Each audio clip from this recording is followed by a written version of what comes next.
Bismillahirrahmanirrahim. Assalamualaikum warahmatullahi wabarakatuh. Alhamdulillah alamin. Wabihi nasta'in ala umuri dunya waddin. Amma ba'd. Anak-anakku semua, khususnya kelas 7, kita kembali melanjutkan materi pelajaran faraid. Mudah-mudahan Ananda di pagi hari ini Ananda tetap dalam kondisi yang sehat dan tidak kurang apapun, sehingga bisa tetap eksis mengikuti pembelajaran daring seperti sekarang.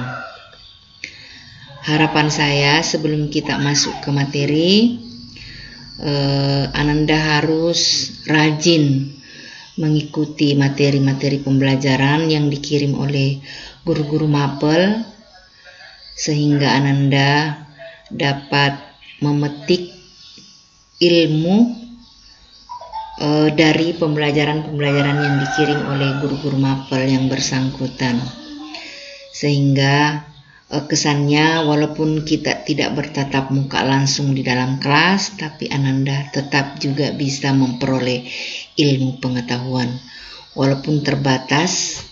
Tapi ya, namanya kita mau belajar, apapun kondisinya kita harus kita harus melaluinya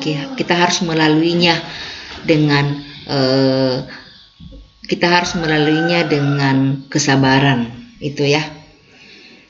Mungkin Anda sebelum kita lanjut ke materi, kita berdoa dulu. Mudah-mudahan Allah Subhanahu wa Ta'ala mengijabah apa yang ada di dalam hati kita, apa yang kita inginkan, apa yang kita minta ya kepada Allah, bisa diijabah oleh Allah Subhanahu wa Ta'ala.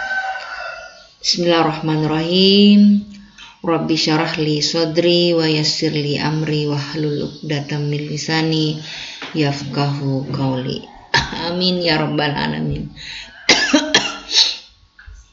Nah, sekarang kita masuk ke kompetensi dasarnya apa ya. Jadi kompetensi dasarnya ada 2. Yang pertama, memahami tentang dasar-dasar kewarisan dalam Islam. Kemudian KD yang kedua, menyimpulkan tentang dasar-dasar kewarisan dalam Islam. Jadi inilah 2 KD di pertemuan yang kedua ini. Oke Nanda, sekarang kita masuk ke tujuan pembelajaran. Apa sih tujuan pembelajaran yang akan kita capai setelah proses pembelajaran sebentar atau setelah proses pemaparan materi?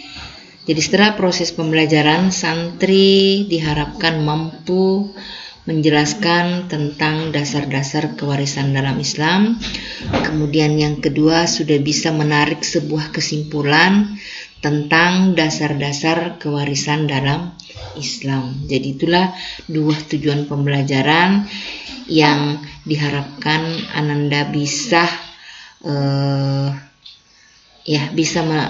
diharapkan sudah bisa ya. Jadi inilah tujuan pembelajaran kita. Ananda sudah bisa menjelaskan dan bisa menyimpulkan.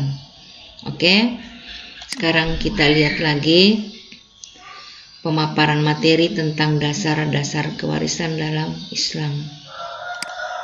Nah, kita sudah masuk ke inti pembahasan. Ini dasar-dasar kewarisan ya. Adapun dasar-dasar kewarisan menurut hukum Islam atau yang disebut dengan ashabul miras ada 3. Yang pertama, qorabah. Qorabah dalam bahasa Arab dikatakan nasabun hakikiyun. Nasabun hakikiyun atau qorabah. Apa itu nasabun hakikiyun? Yaitu adanya pertalian hubungan darah antara orang yang akan memberi dan orang yang akan menerima warisan.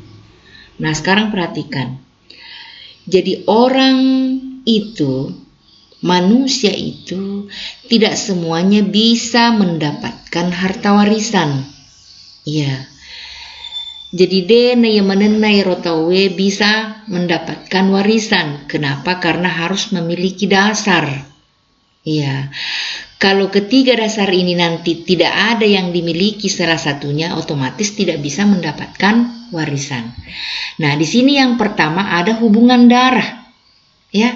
Hubungan darah dengan orang yang memberi dan orang yang akan menerima. Apa contohnya? Misalnya anak.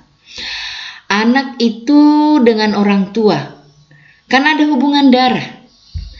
Jadi tidak mungkin seorang orang tua mau memberikan hartanya kepada orang lain tanpa ada hubungan pertalian darah dengan dia. Jadi otomatis orang tua itu pasti memberi warisannya itu kepada anaknya. Kenapa? Karena dasarnya ada hubungan darah. Jadi inilah dasar pewarisan yang pertama dan utama. Ada hubungan darah antara orang yang memberi warisan dengan orang yang akan menerima warisan. Jadi kalau tidak ada hubungan darah kan tidak mungkin orang bisa mendapat warisan. Itu ya. Kemudian yang kedua, semendah. Semendah dalam bahasa Arab musyaharat, artinya ada ikatan perkawinan yang sah menurut ajaran Islam, menyebabkan adanya saling mewarisi antara suami dan istri apabila di antara keduanya ada yang meninggal dan status perkawinannya masih utuh. Jadi dasar yang kedua ada ikatan perkawinan yang sah. Karena ada juga itu ikatan perkawinan ya, kita tidak tahu sahkah atau tidak di dalam hukum Islam ya. Ada nikah siri, nikah sembunyi, nikah lari dan sebagainya ya.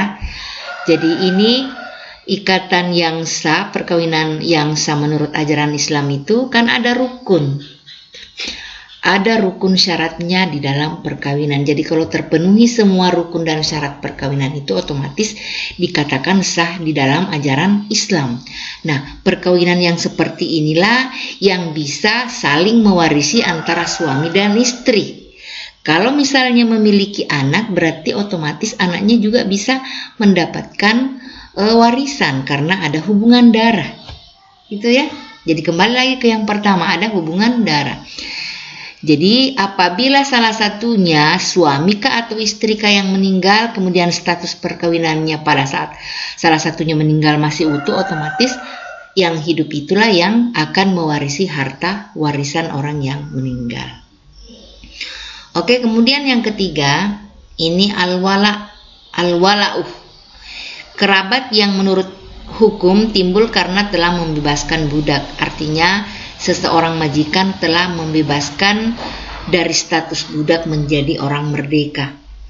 Nah, kerabat yang menurut hukum timbul karena telah membebaskan budak artinya membalas jasa karena dia telah dimerdekakan dari statusnya seorang budak menjadi orang merdeka. Otomatis apabila orang merdeka tadi ini memiliki harta kekayaan bisa diwariskan kepada orang yang telah memerdekakannya. Ya, jadi orang yang telah memerdekakan budak itu bisa mewarisi harta orang yang sudah dimerdekakan. Jadi itulah dikatakan kerabat yang menurut hukum ada atau timbul karena dia telah dimerdekakan. Jadi seperti itu Nanda. Jadi inilah 3 dasar kewarisan di dalam hukum Islam. Kalau misalnya salah satunya dari ketiga ini tidak ada yang kita miliki, maka otomatis kita tidak bisa menerima harta warisan. Oke Nanda, barangkali sudah dipahami. Kita melihat lagi tugas. Jadi ini tugasnya tidak mau dikirim, hanya disuruh menulis di buku catatannya. Nanti pertemuan ketiga baru saya kirimkan tugas untuk dikirim di link yang saya kirim di grup kelas online-nya. Baru saya akan ambil nilainya. Oke Nanda, lebih dan kurangnya mohon dimaafkan. Akhirul kalam wabillahi taufiq wassalam.